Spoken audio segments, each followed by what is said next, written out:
Барлықтарыңызға қайырлы күн.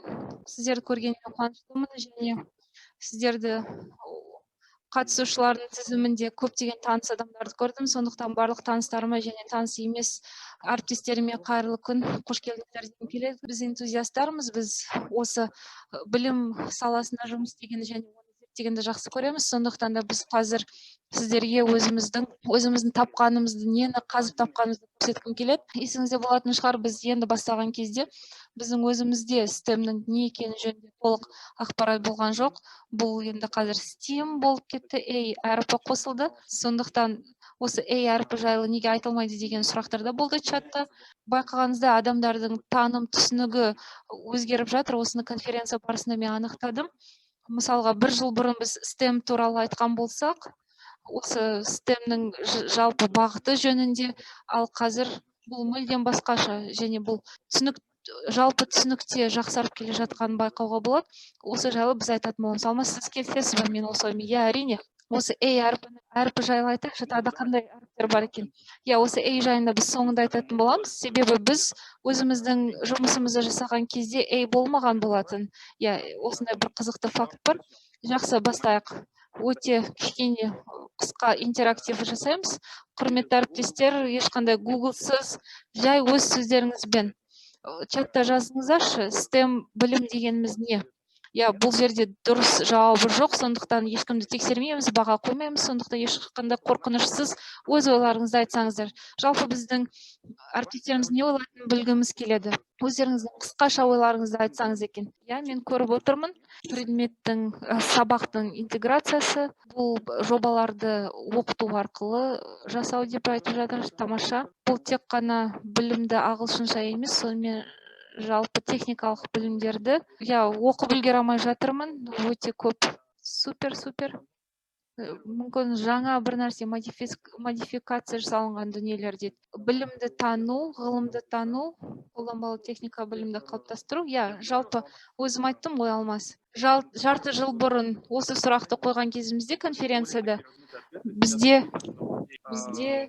адамдардың STEM жайлы ойлары, білімдері аз болған, ал қазір бұл өте жақсарып келе жатыр. Енді біздің міндетіміз STEM-нің не екенін, STEM білімнің не екенін білу болмаған. Өз STEM-нің жалпы қалай екенін, STEM-нің не екенін білдіргіміз келген. Мұнда бір цитатаны айтып, Роджер Баббиттің кітабынан алғанбыз. Караван құрамында осы кітапты аударды. Бұл кітапты аудару өте үлкен жетістік. Бұл кітапты қалай алуға болатынын айтсаңыздар.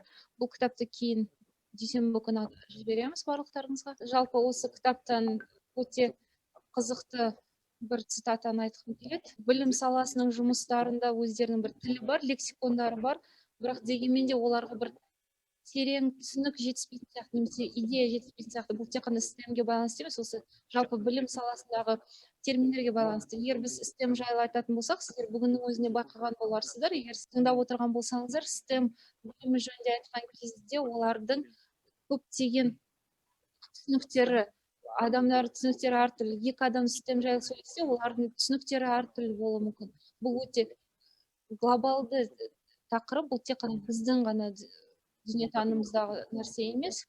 Қандай проблемалар болуы мүмкін? Осы цитатаның негізі өзгерткім келмеді, сондықтан ағылшынша жазылып тұр.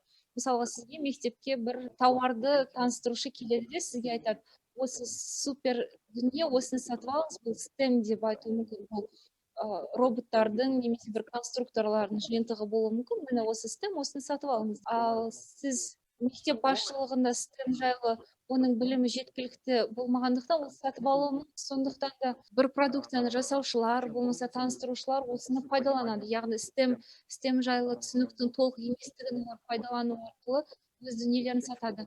Мысалға, мен жұмыс бабымен мектептерге барған кезде, мысалға, маған саусақтарымен шұқып көрсетеді, міне STEM дейді де, ол жерге қарасам, оларда көптеген бір жиынтықтар бар. Міне біздің STEM деп көрсетеді. Шын мәнінде бұл олай емес. Бірақ бұл тек қана біздегі проблема емес. Сондықтан бұл Американың өзінде де мысалға үлкен жұмыс жасады. Ол жерде ғылым саласында, STEM саласында жұмыс істейтін адамдардан сұраған кезде, солардың өзінде 86% жалпы STEM деген сөздің таратып айтқанда қалай болатынын да білген жоқ. мысалға бізде чатта жазды STEM деген сөзді таратып айтқанда қандай болатынын біледі де, бірақ толықтай мағлұмат жоқ. Ал ол жерде 86% білмеген мұғалімдер, және менің бүкіл әріптестеріме, мұғалімдеріме сәлем үлкен, мектептің басшыларына да сәлем. Бізде үлкен проблема, ол 1916 жылдан бастап Иллинойс штатында 200 мұғалімді және де мектеп басшылығынан сұрақ қойған, оларда белгілі бір түсінік жоқ. Мектеп басшысы басқаша түсінеді, мұғалім басқаша түсінеді, жоғарыда отырған басшылық басқаша түсінеді, министрліктегілер басқаша түсінеді. Яғни олар әртүрлі түсініктері болғандықтан, олар әртүрлі бағытта болады. Яғни аққу шортан һәм шаян сияқты әрқайсы жаққа тартқандықтан ол осылай болады. Сондықтан мысалға STEM жайлы түсініктің қандай екенін кішкене мысал ретінде айтып өтейін деп тұрмын. Біздің қазақстандық адамдар қалай түсінетінін және STEM жайлы білімдерінің қаншалықты жоғары екенін білеміз. Жалпы STEM білімділік деген ол не? STEM сауаттылық дегеніміз. Бұл жерде негізгі сөздер ол өмірлік проблемалар. Бұл тек қана жай бір ғылымды оқу емес, бұл осыны білімді оқу, оны қолдану, яғни өмірдегі кездесетін проблемаларды шешуге осы білімді қолдану болып табылады. Егер де сіз STEM деген сөздің мағынасы анықтамасын қарайтын болсаңыз, ол жерде анықтамалар өте көп. Сондықтан біркелкі анықтама ол жерде жоқ. Соны айтып жатырмын. Себебі әркім STEM-ді өзінше анықтайды. Егер де біз мысалға 17 миллион адам бізде STEM дегеніміз робототехника десем, сонда бүкіл Қазақстанда STEM дегеніміз ол тек қана робототехника болады. Ал жалпы осындай бір ұқсастықтары ол пәнаралық байланыстар, бұл тек қана бір ғана пәнге байланысты емес, ол екіншісі пәнаралық байланыс болған, екіншісі ол өмірлік проблемаларды шешуге, мысалға әртүрлі проблемаларды. Бұл жайлы біз айттық, сондықтан бұған тағы да ұзақ уақыт тоқталмаймын. STEM не үшін керек, ал егер де сіздердің араларыңызда STEM бізге керек па, керек емес пе деп ойланып жүргендеріңіз болса, онда сіздердің назарларыңызды аударғандарыңызды қалаймын. Осы слайдқа STEM бізге не үшін? Бұл тағы да қайталап айтайын, үлкен 2011 жылы үлкен жұмыс жасалынды, және сол жерде кез келген мемлекетке STEM-ді енгізген мемлекетке STEM-нің пайдасы жайлы үлкен бір жұмыс жасалды. Оның пайдасынан көз қиығымен қарап отырмын. Ол үшін STEM-ді қалай енгіземіз? Осы чатта осындай сұрақ болды, сұрақ жауап секциясында STEM-ді қалай енгіземіз? Және сол Роджер Байбидің жасаған есебінде ол өте үлкен үлкен жұмыс жасады, зерттеулер жұмыс жасады. Соның 9-ын мұнда экранда көрсетіп тұрмыз. Иллюстрация арқылы сіздерге түсіндіруге тырысамын. Біріншісі ол STEM дегеніміз ол ғылым. Болды. Бүкіл ғылым бұл STEM. Егер біз ғылымды үйретсек, егер бізде ғылым бар болса, онда біз STEM-ді бар деп санауымызға болады. Екінші жолы ол ғылым және математика. Осындай екі бөлек дүние. Бұл технология мен математика және ғылым. Бұлар совет дәуірінде болған нәрселер. Батыс елдерінде бұл орын алып келе жатыр. Яғни ғылым өзінде технологияны, инженерия және математика. Яғни тағы да ғылым, технология, инженерия сабақ ретінде өтеді. Егер қарасаңыз, STEM енгізу форматтары өте әртүрлі. Оның бір ғана жолы бар деп айтуға болмайды. Және бұл біздің жұмысымызда осыны жасаймыз. Қызығушылық танытқан барлық адамдарды, мұғалімдерді, оқушыларды, ата-аналарды, министрліктің барлығын қосып, осы жұмысты біз жасайтын боламыз. Мен енді тезірек қарап проблема. Бірінші проблема тағы да қайталап айтайын. Үйренгенбіз өзіміздің білім саласын айыптауды, бірақ бұл проблема бәрінде бар. STEM-ді енгізу өте қиын, себебі сіздерде риск бар, және де оқу бағдарламасын қайта жазуға тура келеді. Біздің мұғалімдеріміз бірден бұған сондай жақтырмай қараған болуы мүмкін. Бұл өте қиын және өте ауыр. Бірақ STEM-ді енгізгіміз келсе, бізге бұны жасау керек.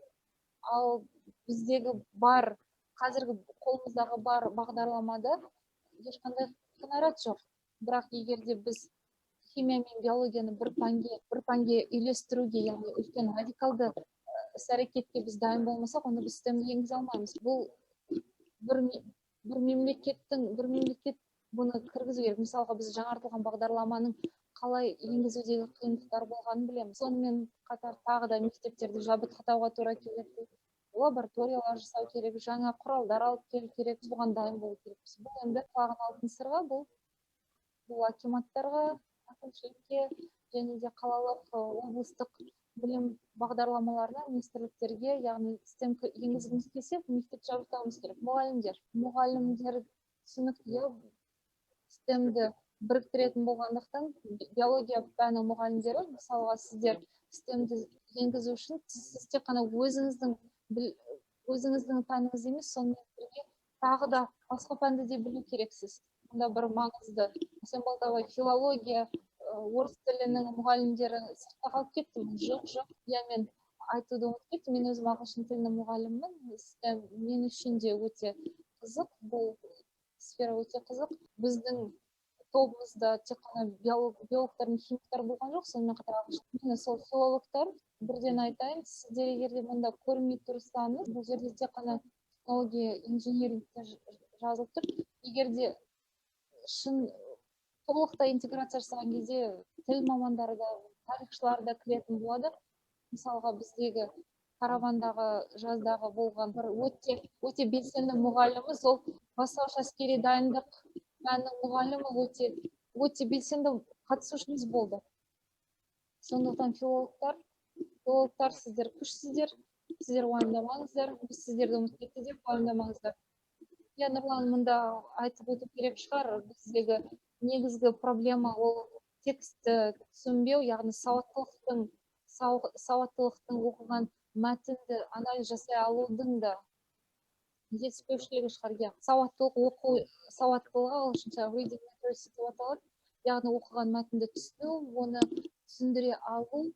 Филологтар сіздер керексіздер, сіздер өте керексіздер. Жалпы ары қарай жүрейік. Келесі ол енді зерттеулер жұмыста біз не істедік? Бірінші біз бар бүкіл кітаптарды, мақалаларды оқып шықтық. Енді бәрін оқып шықтық деп айтуға мүмкін емес, бірақ негізгілерін біз оқып шығуға тырыстық. Біз экранды көріп тұрсыз, қанша адамды сұрағанымызды, оқушыларды, ата-аналарды. Бұл жерде әрине проблемалар болды, себебі біздің зерттеулік жұмыс кезінде пандемия болды. Біздің зерттеу жұмысымызда біз мектептерге бару керек болғанбыз, бірақ өкінішке орай біз оны жасай алмадық, бірақ болашақта біз оны жасай алатын шығармыз. Сонымен қатар біз қызығушылық танытқан адамдармен интервью жасадық. STEM деген топ қатады, стейкхолдерді қосайық. Бұл стейкхолдерді барлық адам түсіне бермейді. Стейкхолдер дегеніміз, яғни осы білім саласында жүрген адамдар, яғни қызығушылық танытатын адамдар, солардың барлығынан сұрадық және жинаған бүкіл материалдарымызға анализ жасадық, қандай заңдар бар, біздің сұрақ болса жауап беруге, және мен командамда жауап беруге тырысады. Жалпылама айтып өтейін. Оқушылармен не болды? Бірінші, оқушыларға не ұнайды? Жалпы олардың ішкі дүниесі STEM білімге қаншалықты дайын? Динара Оспанова, міне STEM-ді дамытып келе жатыр. Неге дамытпасқа? Біздің оқушылардың ішкі дүниесі эксперимент жасауға, өз қолымен бір нәрсе жасауға, тапсырмаларды шешкенде, есептерді шешкенге дайын. Бірақ бір бірақ бар. Бұл әрине бір сондай бір қатты қиын бірақ емес. Жалпы балалардың 85% бұл STEM-нің не екенін білмейді, немесе STEM-нің не екенін де естімеген. Бұл сондай бір қорқынышты көрінуі мүмкін, бірақ мектепте STEM-нің жоқ екенін деп ойлайды деп айтуға болмайды, бірақ жалпы олар естімеген. Біз балаларды да, оқушылар, ата-аналарды да, мұғалімдерді де сұрадық. Және Ақмола облысына үлкен рахмет айтқымыз келеді. Бір-екі күннің ішінде көптеген адамдар ол жақтан жауап берді. Балалар STEM жайлы не ойлайды? STEM не екенін білетіндер не ойлайды? Немесе жалпы оның STEM жайлы ойы бар адамдар, олар сол STEM-нің бар анықтамасын айтады, ол математика. Жалпы олардың STEM жайлы ойлары бар. Қалай сабақ ретінде қолданылады деген сұрағымызға 65% әдеттегідей әр пән өзінше бөлек өтеді деген сияқты жауап берді. Жалпы жай ғана қызығушылық бойынша STEM-ді көбінесе робототехникамен байланыстырады. Қарап тұрсаңыздар, я жоқ білмеймін дегенді айтып тұр. Я жоқ дегендерді қарасаңыз, бірдей жауап берген. Енді тіл бойынша қарасаңыз, қазақ тілді мектептер, орыс тілді мектеп, я деп жауап бергендердің көбісі қазақ тілді мектептегілер. Бұл яғни басшыларға арналған. Балалар сабақты қалай өткенін қалайды, яғни стемді қалай өткенін қалайды. Бұның бәрін оқымаймын. Сіз қарап тұрсаңыздар, мұнда пайыздар мен рейтингтер көрсетіліп тұр. Жоғары, қайсы жоғары болса, сол қайсы жоғары болса көп қолданылады деген сөз. Яғни оқушылар, мұғалім келіп түсіндіріп тапсырма береді дегенді, яғни өзіміздің үйренген әдісіміз бойынша оқытқанын қалайды. Қай салада оқығаныздар, қызылмен мен байқадым, бұл стеммен тікелей байланысты салалар. Енді қарасаңыздар, мұнда рейтингті көруге болады. Балалардың профессиясы өте қызықты, бұл ата-аналар үшін де. Балалар нені қалайды? Кім болғысы келеді? Бізде өзіңнің жауабың деген сұрақ болды. Көбісі полиция деп жауап берді. Өз жауабың деген сұраққа. Яғни болды, неге балалар полиция болғысы келеді деген қызықты сұрақ пайда болды. Жалпы бұл оқушылардан сұраған кезде, ал енді оқушыларды біз орыс тілді мектеппенен қазақ тілді мектептің балалары деп бөлгенімізде, онда жауаптары әртүрлі болып келеді. Байқасаңыз, орыс тілді мектептің оқушылары, оларда сұлулық пен сән 4-ші орында, ал қазақ тілді мектептерінде білім деген 4-ші орында тұр. Яғни ол әртүрлі сфераның позициясы әртүрлі болып өзгереді. Міндетті түрде есеп бар, бұның барлығы анық. Өзіңнің болашақ мамандығын таңдағанда кім саған үлкен әсер етеді деген сұрақ болды. Яғни чатта ата-ананың рөлі қандай деген сұрақ болды. Мұнда байқасаңыздар, 27% ата-аналар балаларының болашақ профессиясын таңдауға әсер етеді екен. Ал енді мұғалімдер жайлы айтатын болсақ, мұғалімдерде де өте қызықты нәтижелер көрсетті. Мұғалімдердің көбісі стемді мектепке қалай енгізетінін білмейтін сияқты. Егер мектебіңізде сізде стем бар ма, жоқ па деген сұраққа 67% мұғалімдердің білмеймін деп жауап берді. Я жоқ деп жауап берген жоқ, білмеймін деп жауап берді. 71% ешқашанда стемге қатыспағанын, ал 63% жалпы стемнің не екенін де білмейтін болып шықты. Олардан қалай сабақ бергенін қалайды, немесе сабақ берудің қайсы эффекті жақсы болады деп ойладық. Мысалға, советтік білім беру жүйесіне қарсы адамдардың бар екенін біз білеміз. Олар біздің өзіміздің үйренген жолмен сабақ беру ме, немесе жаңа жолмен сабақ беру ме? Көбісі жаңа заманауи сабақ беру жолын қалайтынын айтып өтті. Мұғалімдердің ойымен қандай әдістер пайдалы, қандай әдістер оқушыларға жақсы әсер етеді дегенді қарап тұрсаңыздар, мұнда практика мен лабораториялық іс-әрекеттердің, бұл математиканы және де басқа да физика сияқты пәндерді практикамен түсіндірген, практикамен үйреткен пайдалы деген айтты. Ал енді қарасаңыз, сабақ үйретумен қатар бағалаудың жолын, критериалды бағалау, соч деген сияқты байқасаңыздар, мұнда критериалды бағалауға көбісі я деп жауап берді. Егер де қазақ тілі және орыс тілді мектепке бөлетін болсақ, орыс тілділер ол өзіміздің үйренген әдетпен үйреткісі келеді, ал қазақ тілділер критериалды бағалауды қалайтынын көрсетіп тұр. Бұл біздің талқылауға немесе ойлануымызға өте қызықты дүние болып тұр. Мұғалімдер егер стемді енгізуге болады, тек қана лаборатория болса ғана мүмкін деп айтады. Ең бастысы лаборатория болса, қалғандары жайлы бола береді деп ойлайды. Оларға лаборатория міндетті болып тұр. Ал енді тағы да оларды қазақ-орыс тілді мектептерге бөлсек, қазақ тілді мектептер олар жоғарыда тұр. Олардың көбісі лаборатория болғанын қалайды, ал орыс тілділер олар жай сыныптарда қолдағы бар құралдармен өтуге болады дегенде жауап берген. Не нәрсеге көмектеседі? Стем бізде сабақ үйретуге, стем бізде сабақты түсінуге көмектеседі дегенге мұнда барлығын айтып өтудің қажеті жоқ. Ал енді сіздің мектебіңізде стем сіздің мектебіңізде қалай орын алып жатыр?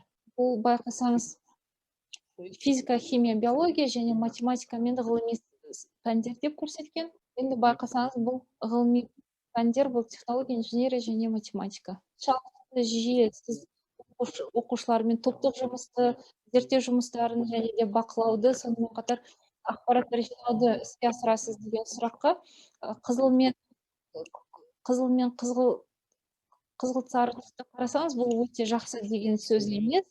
Ал мына қараңыз, иә, филологтың графиканы түсіндіргенде қалай түсіндіретінін байқаған шығарсыз. Иә, түсінікті барлығы. Қызыл және қызғылт сары түсті бұл жаман деген сөз, иә.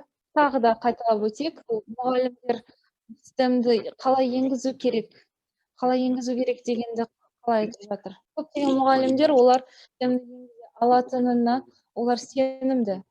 Біз олардан сұраймыз, иә, біз енгізе аламыз. Алып келіңіздер, кез келген нәрсені біз үйретеміз деп олар дайын отыр. Бірақ 79% әлі де олар тағы да оқу керек деп айтады. Қайда үйренуге болады? Қалай үйренуге болады деген сияқты сұрақтар қойып жатыр. Яғни мұғалімдер дайын, үйренуге дайын. Біз шындығында олардың бұндай жоғары дайындықты күткен жоқпыз үйренуге деген, оқуға деген. Енді STEM-ді қалай кіргіземіз? Сол жақтағы жоғарғы бұрышқа қарасаңыздар екен, 12,6% мұғалімге бұл оңай деп тұр. Яғни бізге не жетіспейді? Білім беру жүйесінде не жетіспейді деген сұраққа ең бірінші ол бөлек кабинет керек, STEM программа керек. Бұл жерде көптеген сұрақтар болып жатыр. Бізге методикалық жиынтық беріңіздер деген чатта да көптеген осындай сұраныстар келіп жатыр. Бұл сұрақты мен чаттан алдым. Біз өзіміздің бір әріптесіміз айтты, Самат мырза, осы сұрақты қойған өте күшті сұрақтар қояды, сондай. Ата-аналардың рөлі қандай деген сұрақ қойып тұр. Ал енді өзіміздің зерттеуіміз бойынша 81% ата-аналардың тілін екенін білмейді, ал 100-65% ешқашан естімеген STEM жөнінде. Бірақ ата-аналар дегеніміз ең маңызды адамдар болып табылады, ең маңызды стейкхолдерлар. Біз енді оларға STEM-ді немесе ғылымды қалай үйреткенін қалайсыз деген сұрақ қойғанымызда, оларға екі сабақ білім беру жүйесінің екеуі де таныс болғанына көз жеткіздік. Енді қарасаңыз, қазақ тілді мұғалімдер олар заманауи сабақ беруді қалайды екен, яғни бұл жаңартылған оқу бағдарламасы. Ал орыс тілді мектептегі мұғалімдер олар күнделікті өзіміз үйренген, яғни осыған дейінгі қалыптасқан оқу білім жүйесін қалайды екен. Тағы да айтып өтемін, қаншалықты жиі болады бұндай жұмыстар. Бұл жоқ деген сөз емес, ғылыми жұмыстар қаншалықты жиі жүреді, жобалық жұмыстар қаншалықты жиі жүреді, бұл жоқ деген сөз емес. Қызыл болған сайын бұл дұрыс емес, жақсы емес деген сөз. Ал болашақ мамандықтары балаларының қандай болғанын қалайды дегенге, қызыл ол STEM-ге байланысты, сары ол әлі анықтаған жоқпыз, ал жасылмен көрсетілгендер ол өзі анықтасын деген сөз. Бұл енді менің өзімнің ойым. Пандемия болғандықтан, пандемия кезінде жүргендіктен бұл медицинаны көбісі қалағаны қарауға болады. Тура осындай зерттеу жұмыстары пандемиядан кейін және кейінгі зерттеулермен салыстыру керек. Ал егер тілге бөлетін болсақ, орыс тілділер медицина, IT және инженерияны таңдайды. Бұл енді бірінші үштікті алып тұр. Ал қазақ тілде медицина мен IT, ал инженерия кішкене артқа тұр. Ал бизнесте төртінші орында. Бизнес пен білім беру саласы, оларда қазақ тілді ата-аналардың арасында жоғарғы көрсеткіш көрсетіп тұр. STEM қаншалықты маңызды, болашақ мамандығы үшін маңызды емес, пайдасы аз дегенді көріп тұрсыз. Кім салыстырғысы келеді? Бұл ата-аналардың ойынша жоғарғы топ мамандықтар. Мұны қарап тұрсаңыз, ата-аналардың ойыменен және балалардың ойыменен кімге қызықты болса, ары қарай детальді сіз оқи аласыз. Бұл негізгі STEM-нің неге керек екені жайында ата-аналардікі ол математика мен ғылымға және сыни тұрғыдан ойлауды дамытуға керек деген айтылған ұсыныстарды қалай айтамыз? Жалпы STEM саласындағы әлемдік ғалымдардың ойы қалай түйіседі деген сұраққа келетін болсақ, онда бұл өте жаңа іс-әрекеттер, бұл жаңа дүниелерді үйрену керек. Бұл қана бір алып келе салған ой емес. Яғни бұл жоғары оқу орындарында көптеген сабақ өтілу керек. Мұғалімдерді де қайта оқыту керек болады, бірақ дегенмен де біз бұны ұзақ уақытқа дамытқымыз келетін болса, біз бұны жоғары оқу орындарында қазірден бастап енгізе беруіміз керек. STEM деген сөздің анықтамасы қаншалықты әртүрлі болса да, біз барлығымызға STEM дегеннің не екенін бәріміз бірдей түсінуіміз керек. Бәріміз STEM дегеніміз ол мынау деген сияқты министрлікте бір қағаз, бір құжат болу керек. Бұл STEM деген бұл тек қана робототехника емес. Мүмкін бұл тек қана робототехника болуы мүмкін. Сіз білесіз, STEM бір қолымыздағы бір құралдарсыз мүмкін емес. Кезінде мурзилканы оқығандарыңыз сіздер түсінетін шығарсыздар. Очернялы ручкиді көргендеріңіз түсінетін шығарсыздар. Иә? Сондықтан да біз STEM-нің не екенін кәдімгідей біз барлығымыз бір ғана түсіну керекпіз. Мұнда көптеген мысалы конференциялар өткізіп жатырмыз. Біз барлығымыз бірге жиналып, STEM дегенде біз бәріміз ойымызға не келеді, біз нені түсінеміз, соны анықтау керекпіз, және бәріміз бір бағытта жұмыс жасау керек. Сонымен қатар мектептердің қандай құралдар алу керек, ата-аналар қандай кружоктарға балаларын беру керек, және де мектептегі мұғалімдер не нәрсе үйрету керек, барлығы соны үйренеді. Жол картасының қазіргі таңда команданың жұмыс жасап жатқаны жөнінде айтып өтсек, жалпы STEM дегеніміз не? Бұл STEM дегеніміз мұғалімдерге кәсіби білім беру және оны қолдау көрсету. Я біз барлығымыз қорқамыз. Тағы да бір жаңадан үйрету, тағы да бір жаңадан жаңашылдық па деп қорқынышпен қарауымыз мүмкін, бірақ бәрібір де біз мұғалімдерге кейбір кездерде дәлелдеуіміз керек, кейбір кезде көрсетуіміз керек. Себебі біз STEM-ді қазіргі таңда өзіміз STEM құрылымын жасай аламыз. Мейбі бұл бір чат сияқты болсын, бұл қоғам, STEM қоғамын жасау керекпіз, және STEM мұғалімдері бір-бірімен араласып сөйлесу керек. Ең болмағанда бір облыстардың, кішкентай қалалардың, райондардың деңгейінде жасау керекпіз. Сондықтан осындай қоғамдар идеяларды бізге айту керек, және проблемаларды шешуге, проблемаларды анықтауға көмектесу керек. Я бүгін біз осы конференцияда күні бойы осы STEM білім беру саласындағы жүрген адамдарына байланысты осы конференция жатыр. Осы чатта өзіңіздің кім екеніңізді айтып өтсеңіз, мысалға сіз ата-анасыз ба, мұғалімсіз ба, оқушысыз ба, өзіңіздің кім екенін айтыңызшы. Мүмкін сіз жай ғана өтіп бара жатқан біреу шығарсыз. Осы сілтемені көріп кіре салған осы конференцияға. Оқу ісі басқару жөнінде мұғаліммін дейді, мұғалім еместер бар ма екен? Мұғалім еместер бар ма екен осы тыңдаушылардың арасында? Алмас, қарап өтіңізші, егер де қиын болмаса. Иә, мен де қарауға тырысып жатырмын. Бар ма осындай қызықты бір методистер бар екен? НЖО, студент, қараңыз, біздің барлығымыздың жалпы ортақ тапсырмамыз, егер де біз STEM-нің дамығанын қалайтын болсақ, осы адамдардың білгенін қалайтын болсақ, көп адам білгенін қарайтын болсақ, мысалға өз ортаңызда осыны айта беріңіз. Біз жайлап өзімізді дайындап дегеніміз бұл жаңа бір нәрсе келгенде көрмейік. Егер мен қателеспесем, STEM 50-ші жылдардан бері дамып келе жатыр. Мысалға, ойда жоқта STEM-ді белсенді түрде дамытатын болсақ, онда бүкіл халыққа тағы да бір ой, министрлік тағы да бір нәрсені ойлап тапты деп айтқанды жақсы көреміз ғой. Сондай болмау үшін STEM деп барлығымыз тіліміз үйретіп, осы STEM-ді айтып жүретіндей болайық. Мен осы чаттан бір-екі сұрақтарды жазып алдым. Маған ұнаған, Самат мырза тағы да жақсы сұрақтар қойып, тағы да сізге келіселем. Қаншалықты бұл бюрократияға толы бұл сала деген сұрақ қойылыпты. Бұл сабақ өтуді қарапайымдылық алып келеді ме, әлде тағы да қиындатады ма деген сияқты. Мен өз атымнан осы мұғалімдермен жұмыс жасайтын адам ретінде айтқым келеді. Бірінші асықпайық дегім келеді. Барлығымызды курсқа жіберіп, солай асықпайық. Жайлап бірінші STEM жайлы өзіміздің түсінігімізді қалыптастырайық, одан кейін келесі деңгейге өтейік. Егер де тағы да осының бір бұйрықтарымен жасайтын болсақ, мысалға ертеңнен бастап, ендігі оқу жылынан бастап деген сияқты STEM-ді лабораториясын ашамыз дейтін болсақ, онда тек қана лабораториялар ашылады, түсініксіз лабораториялар ашылады, және олардың не беретін, не нәрсеге үйрететінін біз түсінбейміз.